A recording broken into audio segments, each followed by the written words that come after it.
Neil Arthur, hello. It's already become ridiculous and camp, this interview. I love it. I think what a way to start. Welcome to Virgin Radio 80s Plus. It's good to meet you. Can we start? Because your list of songs are great. You know what I really love about your list of songs? There are loads that no one else has picked. Really great songs. Thank you. Looking forward to getting through all of these. But we're going to start, with your permission, with Blancmange, if that's okay. Of course. Tell me about the big song. You know, the song that we play, the song that everyone loves. Tell me about this song. I think you're probably talking about Living on the Ceiling. Yes. So I could have gone for a really obscure one. Gone that. You could have said Waves. I'm really surprised you're playing The Problem Started When My Mother Pulled Up the Radishes. But no. Yeah, so Living on the Ceiling. We recorded this song for our first album in the summer of 1982. When we finished recording it with Mike Howlett, it kind of sat for a few weeks, and then we were going to do a remix of it with Dennis Weinrich and my then manager John Williams. And Tracy Bennett at the record company at London said, have a listen to this music that's just been produced. And on it was the most incredible Indian instrumentation by Dinesh and sitar by Deepak. And then we got, I'm first names because they became really good friends. Right. So we said, oh, well, yeah, that'd be interesting. Replace some of my guitars with sitar, add percussion, and we also, Jamie Lane came in and did some drums over the rhythm unit we used. I redid the vocal and it got mixed, and it kind of took it up a bit of another level. Mm-hmm. And then the record company said, well, we want you to make a video. And but we haven't got much budget, and but we've got a really good director in mind, Clive Richardson. So we said, all right, yeah, great, we're making a video, this is really exciting, you know, first one we've done. And he said, the choices, Egypt or Canberra Sands. So that's what the thing was. And it's really nice, Canberra Sands, but I'd never been to Egypt. Please tell me you did the Egypt. So with the help of the Egyptian government, we managed to kind of blag a kind of trip and to do filming in Cairo and around the pyramids. So off we went and made this video. And if Duran Duran's Rio is like the Harrods version of a video, I was just like the Woolworths version, isn't it? You know. So we just went over there, and there wasn't really a script. That's quite an experience for 82, isn't it? You know, so we went over there, and I had this suit made. Funny enough, I passed the shop. I think I was on the street last night where the shop was made in Soho, where the suit was made in Soho, and I went in there and I said, I want one of these kind of 40s style, early 50s style baggy suits, you know. And the guy measured me up, and I went and picked up the suit just before we went off to do the video. Yeah. And the fly zip on it, the trousers came up to just under my armpits practically. Right. And the fly zip on it was like the kind of thing you get on an A-frame tent. You know, when you're on it. I've never seen it. I'm getting Simon Cowell vibes from it. Just unbelievable suit. Anyway, we had a great time. And of course, fortunately for us, radio and TV really liked the song, and it took us on a bit of a journey. And what does this song mean to you now, all these years later? Nothing. No, of course it doesn't. It means an awful lot to me, because each time we go out and play, obviously it's a song that the audience are waiting to arrive in the set, and when it does, I don't have to sing it. I mean, I do sing parts of it, but even the melody line, the audience just do the whole thing. Yeah. So it's quite an experience. It's one of those perfect songs, I think. You know, it really is. Well, I don't know about that, but it's. Well, thank you for saying that. But anyway, it's something I'm very proud of, along with many other Blancmange songs. We're going to talk now. I love this song, Neil from Blancmange. This is, again, there's lots of your songs that you've picked that are pretty timeless. These songs still sound really fresh. Why this one, though? I think I chose this. I could have chosen so many Talk songs. I love the arrangement. Again, it's a production thing as well. It's got such fantastic emotion in it. this song. And another reason is we got to know the guys from Talk Talk because our management and their management shared offices on Tottenham Street near Goose Street. Okay. So bizarrely, Blancmange had these, rented this building where our managers, used to kind of hold court and do business. I'm not quite sure what they did at times, but it was quite, it was good fun getting in there. So take me back to those times. That must have been. You must have known that something very, very cool was happening at that time with creative bands and great sounds and music that has gone on to test the time. Sorry for interrupting. I think Talk Talk certainly did some incredible music, really good stuff. East of Eden is quite an album. Obviously, this is a bit earlier. The other thing with this song is my friend David Rhodes plays the guitar on it. Right. And David and I met when we were on tour with Japan in 1981. So Stephen and I still were at work. So I was working as a graphic designer just across there. Really? Near Southwark Cathedral, in one of the old railway arches, actually. Wow. And Stephen was working up in Uxbridge. And we got asked to go on tour with Japan. And I think one of the reasons we were asked to do some of these support slots is because we were really compact. We were rubbish, but we were really compact. How do you mean? Maybe we weren't that good, So, but we didn't take up much space. So Stephen would arrive with his tape machine with a backing, with the drums and the bass part on. So a little tape machine. He'd have this organ with a kind of delay on top of it. I would stand there playing guitar with an amp behind me and try sing at the same time. We didn't take up much space. Yeah. So we were on this tour and we got to St Austell, which is quite a bizarre place to play. I think it's called the Coliseum, St Austell, probably long gone. And we went in our dressing room and there were 4 bottles of water on the table and nothing else. So that's our rider. And we were naive, a bit wet behind it. We kind of didn't know what to do, It's like, oh, is that all there is? So okay. And then a few minutes later, this head comes around the corner and he goes, hello. He said, I'm David. He said, I'm playing guitar with Japan. He said, do you drink beer? And we said, yeah. And he said, well, they don't. So he just brought all their beer. So, it was a friend for life after that. And then David went on to play with Blancmange right from God's Kitchen. Right. And he still plays with Blancmange now on the recordings and has been out live with us. So how amazing, 40 years on. Yeah. Incredible. David and I have been in some situations together. We've done marathons. We've done the London Marathon together. We've done marathon drinking sessions together.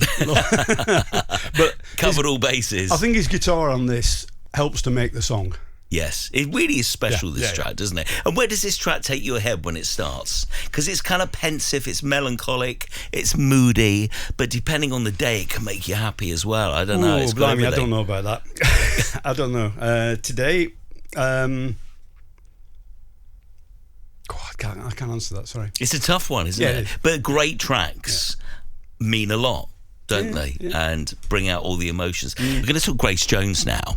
This track, this album, the look, it's really special. Tell me more about why you picked this. I love this track. I nearly put in Warm Leatherette, her version of that. But I chose this one. I mean, because it's a beautiful song. I've got to admit that every so often, in the latter parts of Feel Me, when we're doing it live, I do a bit of ad-libbing. Sometimes I do a bit of pop music and get a bit of an answer from the audience, from the crowd. Sometimes I shout out, pull up to the bumper, as, my if I feel like it. But the reason I've chosen it is because going back to 1981, before we had a record deal, I was at work across there, being a graphic designer with my boss, and Clive's upstairs, I'm downstairs, and we're doing a job for the COI. And the phone rings, and my boss says, "It better not be for you." I go, "Okay," and then he goes, "It's for you." He said, "Make it the last one of today. Just need to get this job out of the way." So I answer the phone downstairs, and this voice comes on, and he says, "Do you in a very strong London accent, he goes, "Do you want to support Grace Jones. Sorry, this is it. Grace Jones has asked you to support her at Drury Lane for 2 nights. And I can't swear on radio, but my answer was an expletive off and put the phone down. So, and my boss said, "Was that one of your mates?" I said, "Yeah, it's just a wind up, you know." And I got on with the work. The phone rings again, and he said, "It better not be for you." and this person was for me. And he said, "Neil, this is the last one." Right, okay. So I picked up the phone, and the guy says, "Don't ever swear at me on the phone again." He said, it's almost like, "You'll never work in this business again."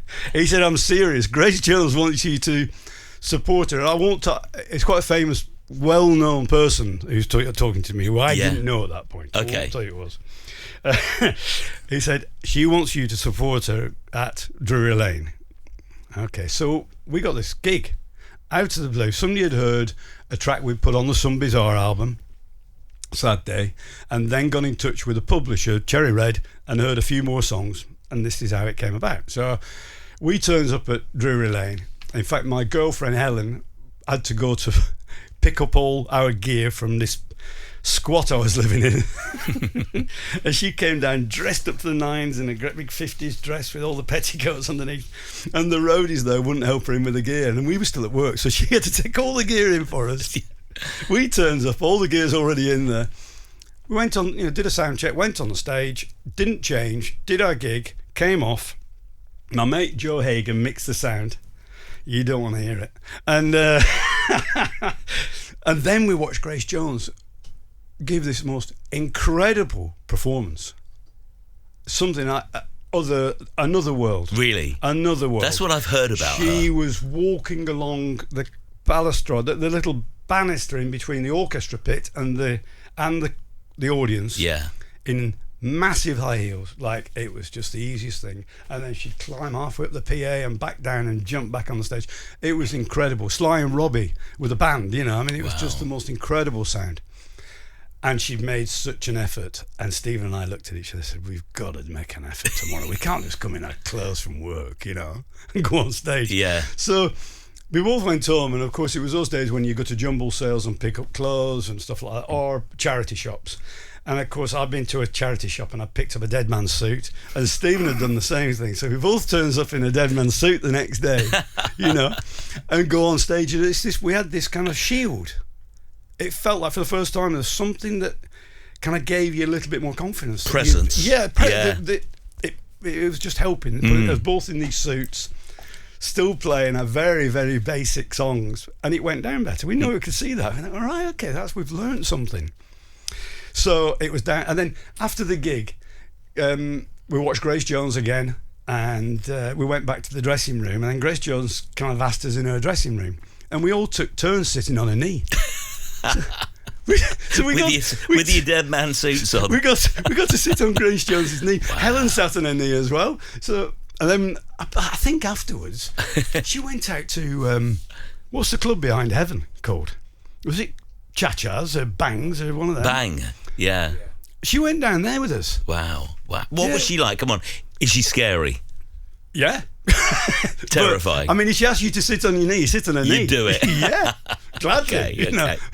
What an experience. What a great story. That's amazing. All right, let's talk Human League. This is a credible track, Being Boiled. Actually quite different for, when you listen to the other songs that they released. Why have you gone for this one? I've gone for this because I was playing in a band at the same time I was getting the early stages of Blancmange together. I was working with another art college band called L360. Nice pretentious name, but What did that mean? Nothing. It came because I had a summer job working for London Borough of Harrow. In fact, the boss, Arthur Newson, used to say, that's what he used to say when he called it. He used to pick up the phone and just answer the line. We go, what's he just said?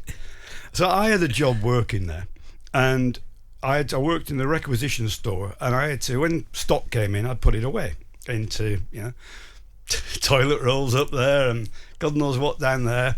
I worked outside mainly, but if you were inside, everything had to go on a certain shelf and they had to be labelled. And I noticed in all the numbers and all the alphabetical, the letters, the only one that wasn't there was L360. in this thing. So I thought, I'm having that. Right. And that's why I called the band that. So we did this gig in down in my mate's squat. Everybody lived in squats, didn't they? That's what I hear about the 80s. It was grungy, wasn't it? So this is Tony Fretton, who is a very well-known architect, Tony now. Tony was in the band, Roger Phillips, and sometimes Lawrence Stevens would come and drum with us, and me. We did this gig, Blancmange played as well, in this basement of this squat. And then afterwards, the Human League were playing at the Music Machine. So we all went up there to see them. And again, it was one of those moments where you just go, oh my God, I'd heard this song being boiled on the Fast release when it came out on the sampler, with Gang of Four, I think, and possibly the Mekons, were they on it? And I just watched this, we watched this, and Stephen and I just looked at each other and went, oh, it just gave us like, right, okay. And what was it about it? It was just so different to anything I'd seen before. And of course, we knew about Kraftwerk. That Stephen had seen Kraftwerk. I hadn't seen them play live at that point. And but it was just seeing the way they did things. And Stephen and I were really into visuals. The Human League were using these slides. That was something we'd started doing, and thought, okay. It coincided. There's a song later on that we'll talk about, Young Marble Giants. It coincided with a period of time where with my partner Helen, I was going to see bands every night, sometimes several bands at different venues. I had a motorbike and we'd just go off. Wow. Different venues going in, and it was cheap as chips to get in, So, you go see Joy Division at the Moonlight Club, and then you'd be off down to Clarendon to see This Heat, or something like that, which is quite something, Yeah. And so the Human League did this gig, and I went back and I just thought, right, okay, we need to have a rethink about what I'm doing. And it kind of, in a way, I suppose L360 started petering out, and the focus went on a little bit more on what Blancmange were doing. Yeah. And they were a big influence. And then, of course, this was the version of the Human League when they were just about to release a reproduction, and before Travelogue came out. Yeah. So I was lucky enough, when the Human League split up, to go up and work with Martin Ware. Stephen and I stayed at his house, and he did one of our first set of demos. Oh, wow. With the help of Cherry Red. They funded that. And Martin was just absolutely incredible, a big help to us. So yeah. I want to play this song. Amazing. It's an incredible song. Tell me about the next song on your list. It's the only song I can dance to. Go on. And can we get evidence of that or not? No, okay. No, you're not seeing me dance. I'll come to one of the gigs. I'm a dreadful dancer. I should do a cover of it.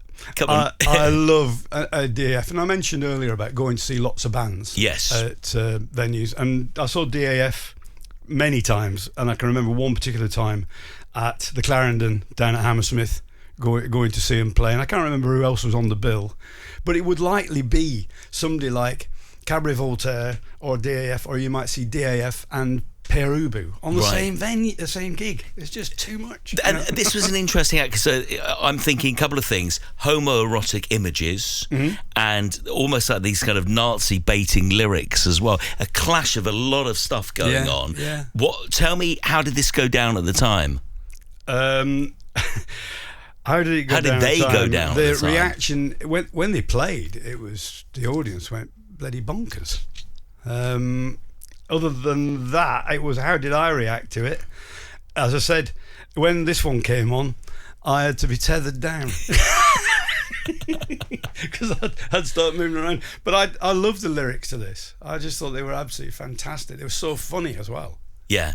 And what was this is a huge question. What was the London scene like when this song came out?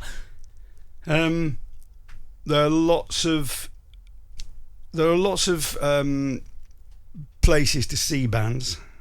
So you could go to the Nashville, and I saw the Human League there playing at the Nashville, which is West Brompton, I think, nearest tube, and it was snowing. I always remember it was snowing outside, so it's quite difficult to get there. And it was one of the famous gigs on that kind of circuit where you could go, and there would be unusual places like Final Solution. We're putting on lots of. Were they a promoter? Is it Final Solution? I think they. I can't remember that. I might be getting the name wrong because it was such a dodgy name, But they had loads of gigs they would put on at, for example, the Lyceum. Once they put on, I'll come back to the Nashville thing. Sure. Once they put on a fantastic series, a week-long series of events at the YMCA, just off Tottenham Court Road. Yeah, that huge building, wasn't it? And so you go down in the bottom of there, and you could see Echo and the Bunnymen still with the tape machine, a rhythm unit, and then Diureticolum. Cadbury Voltaire, which I took loads of photographs of and ended up doing silk screen prints of. The Clock DVA, those were all the bands I was really into. God knows why Blancmange ended up sounding like we do. But going back to the Nashville, I ended up at the Nashville many times, and we got there snowing outside. And I know I went on the motorbike, and it was really hard getting there. And Helen and I walked in, and there's about maybe 20 people there. And the Human League did their fantastic set. We got home. I went to college the next day, and somebody came up to me and said, "Did you go to see Human League last night?" And I said, "Yeah." I said, "God, how did you get there?" I said, "Well, I went on the bike." "Blimey, you got there, yeah?" He said, David Bowie was there, don't you? So out of 20 people, David Bowie was one of them. Wow. And I didn't even notice because I was just like this at the band going, "Oh my God, yeah, my God." But apparently Bowie was there. Bowie was there. One of the 20. We're ending with the Stone Roses. What a brilliant song this is. Of one of the biggest nods to Manchester you could ever ask for. Why have you gone for this song and this band? I was stretching the 80s, wasn't I? There, so we've had. I like how you've done it. We've gone right in the beginning. I did have a few dance songs that went in there. I had a few other, Patrice Rushen. I thought, that nearly went in. I would love that to be in there, but there's only 10, and I wanted to keep them in a similar vein. And then I got to 9 songs, whittling down the list, and I had the Lars and the Stone Roses, and I went for the Stone Roses, and it could have been any song off the first album. Right. I mean, absolutely any song. What was going on with that album? Because it's special, isn't it? It was so, when it came out, it just had that power, energy. It was so, the attitude of it was just like, sod you, this is us, we're here, and get out of the way. And I'm not sure about the production. I think it's fantastic, but it wasn't because of the production. It was the attitude. I love the way he sings. It's all undermixed. The guitar's right at the front. Yeah. It's just perfect as an album, and I have had it on. This album has been played so many times in our house. It's a family album. Right. We love it. We love this. Isn't it great when music means that much to you? So it's just so magical, isn't it? Yep. Thank you so much for doing this this week. Obviously looking forward to the tour. A couple of questions for you just to wrap up. Mm-hmm. Do you have fans that have followed you through thick and thin over the years you see every time you go out? People who follow the band. And what do they say about how the band affected them and their memories? We do have people who came the first time round coming back to see us. We have people who are half their age coming to see us as well, but some of the people who are coming back, they tell stories about how certain songs, they've held them, really close. And mean a lot to them in a relationship or a difficult time for them personally. How does that make you feel? Well, if you can help somebody, that's fantastic. If it's helping, wonderful. I think there's a really important thing with music that you're learning. I hope I continue to keep learning as I'm working with, kind of on new material for the future with Blancmange and Fader and Near Future and what have you. You're learning all the time. I'm trying to learn to kind of have less in the music, but still enough. I'm still I'm trying to kind of learn to let go. When's the right time to let go of the song? And I think one of the best words they have for what happens with a piece of music when it's finished is it's released. And I love that word, because when it's released, when Benj and I work with Ben Edwards, Benj, a lot with Blancmange and Fader, and when we feel it's finished, we say like it's somebody else's now. You know, that goes through the process of being mastered. It goes, and you've got your artwork ready, and then hopefully it goes out for sale, or it goes up on digital platform, and people can listen to it, and it's released. And it becomes somebody else. It's for other people to make their mind up about. So whatever interpretation they want to put on it, that's absolutely fine. I don't need to interpret it. We've done our bit. Yeah, you go enjoy it. You make of it. Hopefully people will enjoy it. Yeah. So release it. And I don't listen to it again until I have to learn the lyrics for the tour. I love the process. Well, listen, I hope the tour goes really well. It's been amazing to spend this week with you and hear all the stories and the songs, and some terrific songs. Neil, thank you for being such a great guest and for being so honest, and it's a wonderful experience to meet you. And I'll see you at in Islington. You will. Deal? Yeah, a deal. Okay. Steve, thank you very much indeed. Lovely to meet you. Thank you, Neil. Virgin Radio.